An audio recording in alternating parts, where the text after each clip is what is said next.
جناب سیدنا صدیق اکبر رضی اللہ تعالیٰ لکھا جب خلیفہ بنے نا سب سے پہلا آپ کے پاس ایک بچی آئی چھوٹی، اور آپ کے پاس بیٹھ کے نا رونے لگ پڑی. آپ نے اسے روتے دیکھ کے پوچھا کیوں رو رہی ہے؟ اور اس کرتی ہے خلیفہ رسول اس لیے رو رہی ہوں کہ حضور نبی علیہ السلام کا وصال ہو گئے. آپ نے فرمایا اگر تیرے رونے کی وجہ نبی علیہ السلام کا وصال ہے تو ابو بکر تجھے پھر کیا بتائے کہ اس وقت ابو بکر کے دل کا کیا حال ہے. اور اس کرتی ہے نہیں ایک وجہ اور بھی. فرمایا وہ بتا. اور اس کرتی ہے میں یتیم ہوں، ماں بھی نہیں ہے، بھائی نہیں ہے، بہن نہیں ہے، گھر میں صرف ایک دادی ہے، وہ اندھی بھی ہے، وہ بیمار بھی ہے، وہ کمزور بھی ہے.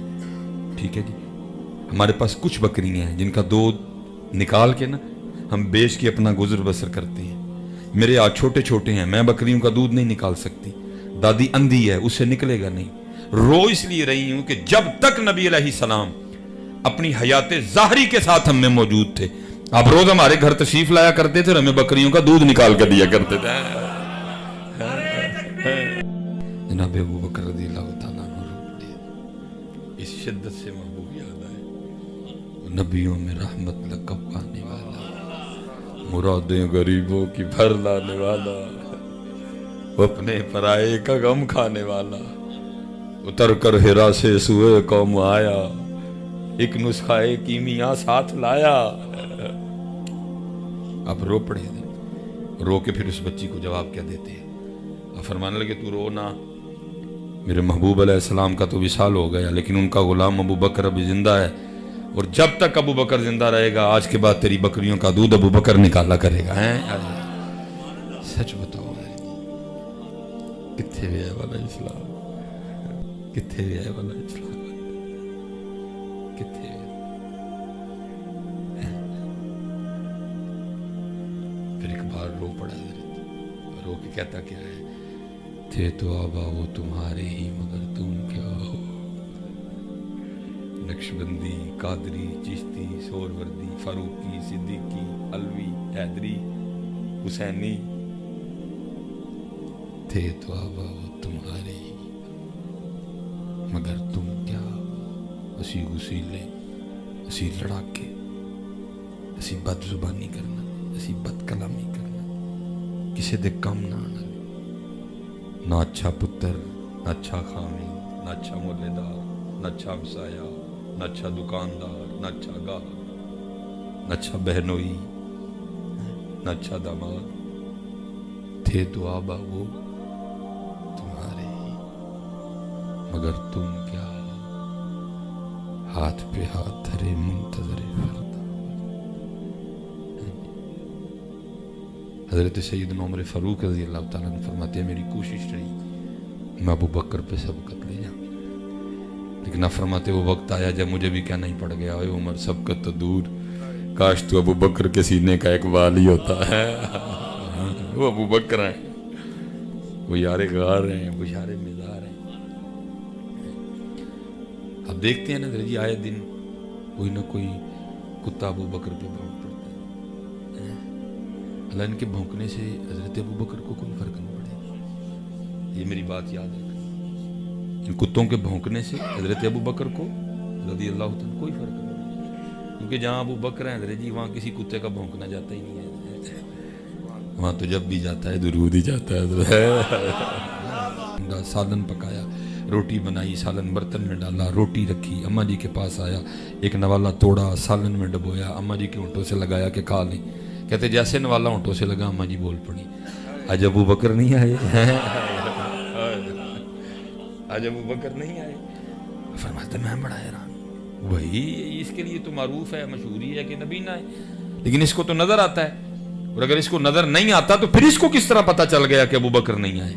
اس کو تو نظر آتا ہے. پھر مزاج میں جلال بھی تھا.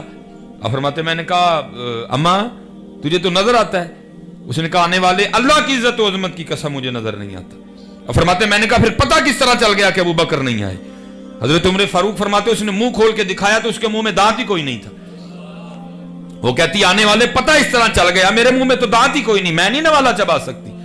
لیکن جب حضرت ابو بکر آتے ہیں پہلے نوالے کو اپنے منہ میں رکھ کے اس کو چباتے ہیں، اس کو نرم کرتے ہیں. جب وہ نرم ہو جاتا ہے پھر اس کو میرے منہ میں رکھتے ہیں، میں نگل جاتی ہوں.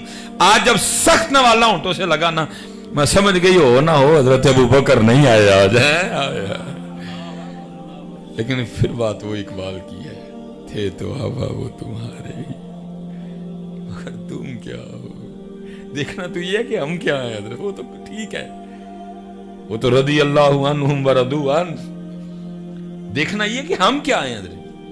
حضور سیدنا غوث اعظم رضی اللہ تعالیٰ عنہ لکھا ہے، حضور غوث اعظم رضی اللہ تعالیٰ عنہ خود کو نا ایک چادر میں چھپائے بازار سے گزر رہے تھے،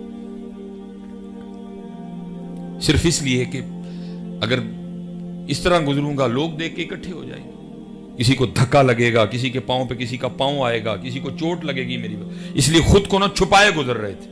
وہ لکھا اس وقت بازار میں کپڑا چور کھڑا تھا، اس کی نظر حضور غوث اعظم رضی اللہ تعالیٰ عنہ کی چادر پہ پڑ گئی.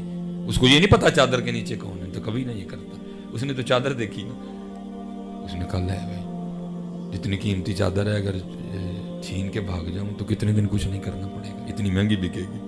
اس نظریے سے نہ پیچھے چل پڑا. ہمارے غوث پاک خود فرماتے ہیں دنیا میرے سامنے اس طرح ہے جیسے کھانے والے کے سامنے دسترخوان ہوتا ہے. آپ کو نہیں پتا تھا پیچھے کون چل رہا ہے، کس نظریے سے چل رہا ہے، پتا تھا. آپ بھی چلتے رہے، وہ بھی چلتا رہا. جب چور کے نزدیک وہ جگہ آ گئی نا کہ اب میں اگر یہاں چادر چھین کے بھاگوں تو بھاگنا آسان ہے، وہ تو بازار تھا نا، رش تھا، نہیں بھاگ سکتا تھا، یہ ٹھیک ہے جگہ. وہ لکھا اس نے حضور غوث پاک رضی اللہ تعالیٰ عنہ کی چادر پکڑ کے نا چادر کو کھینچا. آپ نے اس کو کچھ نہیں کہا. آپ اللہ کی بارگاہ میں عرض کرتے ہیں رب کریم پھڑی چادر پیڑی نہیں ہے، لیکن پھڑ چادر میری نہیں، پھڑی چادر پیڑی نہیں ہے لیکن پھڑ چادر میری نہیں. یا اللہ پھر جو پھاڑی لئی تے انج دا کرم کر میری چادر پھاڑ کے میرے نال ہی جنت چ جائے. تھے دعا وہ تمہارے، تھے دعا وہ تمہارے مگر تم کیا. نہیں، یہ جتنی باتیں سنائی ہیں یہ وہ تھے. بات یہ ہے کہ ہم کیا. وہ صدیق اکبر تھے، وہ حضرت علی تھے، وہ غوث اعظم. یہ دیکھنا ہے کہ ہم کیا ہیں. وہ تو تھے حضرت جی، وہ تھے تو تھے نا حضرت جی. اصل مسئلہ یہ ہے